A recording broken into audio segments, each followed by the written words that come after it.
Hi hello friends, welcome back to our village girl trending. இன்றைக்கி நம்ம சேனலில் என்ன வீடியோ பார்க்க போகிறோன்னு பார்த்திங்கன்னா, ஒரு சுவையான ஒரு ரெசிபி தான் பார்க்க போகிறோம். வாங்க நம்ம வீடியோக்குள்ளே போய் பார்த்து தெரிஞ்சுக்கலாம். அதுக்கு நம்ம என்ன எடுத்துருக்கோன்னு பார்த்திங்கன்னா, ஆட்டோட ரத்த பொரியல் எப்படி பண்ணுறது தான் நம்ம பார்க்க போகிறோம். தேவையான நான் சின்ன வெங்காயம் எடுத்துக்கிட்டேன். அதுக்கப்புறம் பச்சை மிளகா, ஆட்டு ரத்தத்தை ஒரு 2 டைம் மஞ்சத்தூள் போட்டு வாஷ் பண்ணிக்கிட்டேன். அதுக்கப்புறம் அது கட்டியாக இருக்கிறதுக்காக நான் கரைச்சி எடுத்துக்கிட்டேன். இது ஒரு சிலவங்க அவிச்சியும் செய்வாங்க. ஸோ நான் கரைச்சி எடுத்துக்கிட்டேன். ஒரு வானலில் எண்ணெய், கடுகு, சீரகம் போட்டு தாளித்து, அதுக்கப்புறம் பச்சை மிளகா, வெங்காயம் இது எல்லாத்தையும் போட்டு நல்லா நம்ம வதக்கிக்கணும். ரத்த பொரியலுக்கு மெயினே நம்ம பச்சை மிளகா போட்டு செய்கிறது தான். அப்போ தான் நல்லா வாசனையாக இருக்கும். பச்சை மிளகா வதங்கினதுக்கப்புறம் நம்ம ஆனியன் சேர்த்துக்கலாம். ஆனியன் சேர்த்து நல்லா வதக்கிக்கிட்டால்,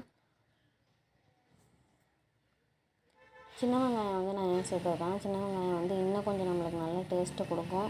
ஸோ அதனால் சின்ன வெங்காயம் சேர்த்துருக்கேன். சின்ன வெங்காயம் இடாதவங்க நீங்கள் பெரிய வெங்காயம் கூட சேர்த்துக்கலாம்.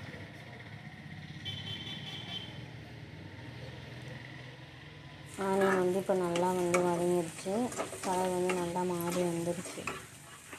கலர் மாறினதுக்கப்புறம் நம்ம உடச்சி வச்சுருக்க ரத்தத்தை எடுத்து இதில் அப்படியே ஊற்றி கிளற போகிறோம்.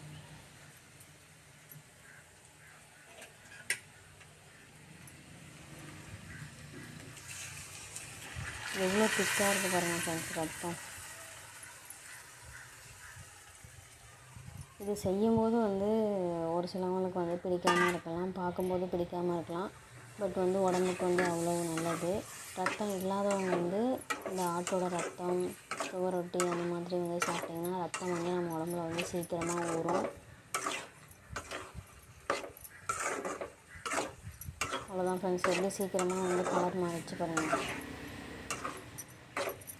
நம்ம வச்சுன்னு இருக்கும்போது இது ரெட் கலரில் இருந்தது.